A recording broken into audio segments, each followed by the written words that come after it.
This map is without a doubt the worst designed map that exists in Tom Clancy's Rainbow Six Siege. Wait, no, scratch that. In video games, period. It is so appalling that this map is in a ranked playlist and one of the most competitive first-person shooters on the market. I don't think that this map even qualifies to be on a casual playlist, and I wholeheartedly believe you should feel bad about yourself if you think this is your favorite map. This map is that one kid who would constantly say Santa isn't real to ruin your fun.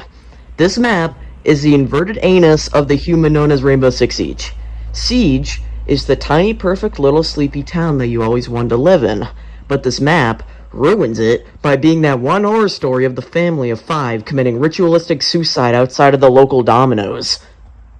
Needless to say, I would genuinely pick Tower over this crusty foot fungus piece of filth map any day of the week. Oh, brother, this guy stinks!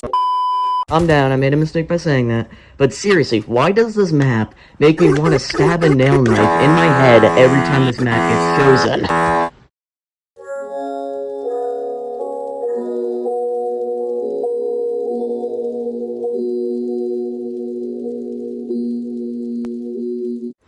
Why is Outback still unranked?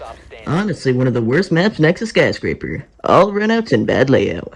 Ubisoft needs to fix the map pool as this game is not fun with only 3 viable maps. Let's see what the replies here are.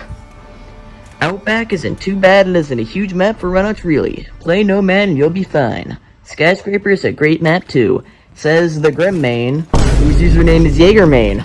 What is it, Jaeger, Grim, or Nomad? And to be fair, this reply is a lot better than what you would expect from this game's average player base being 9 years old, consisting of the likes of Outback is fine, so is Skyscraper, stop whining, and the classic Get Good, Outback's a fine map, which I haven't seen anyone even remotely say Get Good since 2013, so that really says something about how much of an epic gamer he truly is. But back to the main problem, as the amount of times I have seen people spawn peeking on this map likely will be the reason I get leukemia and die in the next 2 years. Like the Grim Man, of course he's a Grim Man, said earlier, if you don't like it, just play Nomad. Yeah, I mean, that's fine, just stay stuck as one singular character every time you're forced to play this map because of your unapologetically impaired teammates. That sounds awesome. But thankfully, we have Aristotle, who has given us some sound advice. Some maps are prone to a higher amount of spawn peaks, but just drone, ADS, and pre-fire into 5v4. And that sounds like sound advice, but we literally get stuck on the first step as I count 5 or 6 windows facing this front spawn all across the map from each other, meaning that we can't even effectively drone these windows without fearing that 2 or 3 of them can have a Vigil or a Rooney camping them.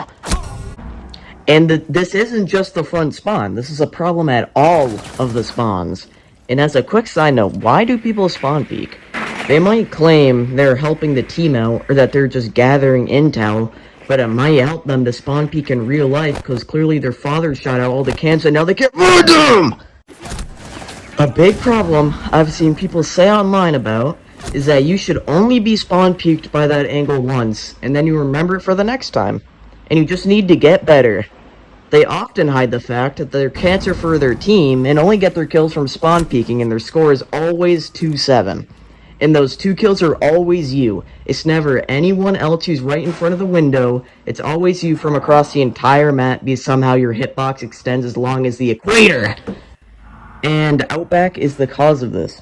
Every other map in the game, even casual maps, don't have this issue like Outback has it.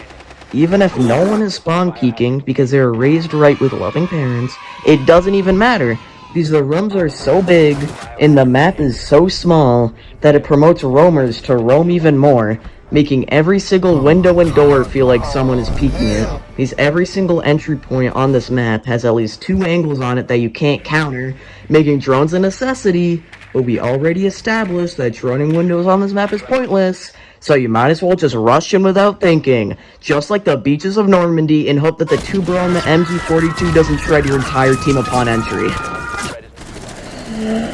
And that's not all. It's not only bad for attackers, but dreadful for defenders, because to counteract this terrible design, they made every single bomb site undefendable. And to try to turn the tides, the defenders of course resort to whittling down the attackers preemptively, making spawn peaks and runouts 10 times worse than they should be, and making sure you at least have 2 roamers across the entire map from where they should be. Every single round on Outback turns into a meat grinder, because each site basically has 2 main points the attackers push from, that eventually turns into trades for each team, that basically turns into a 1v1 each time that the defenders almost always win. That's the best case scenario for the attackers, as it's either that, or a 1v4, as you're the sole buck who has 15 seconds left, and you have to push through a door with an Azami, a Doc, a Fenrir, and a Bandit all aiming at you, ready to turn you into the weirdest case of trypophobia I've ever seen. To summarize Outback, the first half of the match is absolute hell for the attackers, and the second half of the match is also hell for the attackers, but now it's hell for the defenders too, which is apparently fair? It stuns me that people put this map relatively high in their tier list. If only we could know how baked this guy was when he made this slop. Not only did they put Outback in awesome, but they put Theme Park in great. I hope someone slashes this guy's tires and tanks his credit score.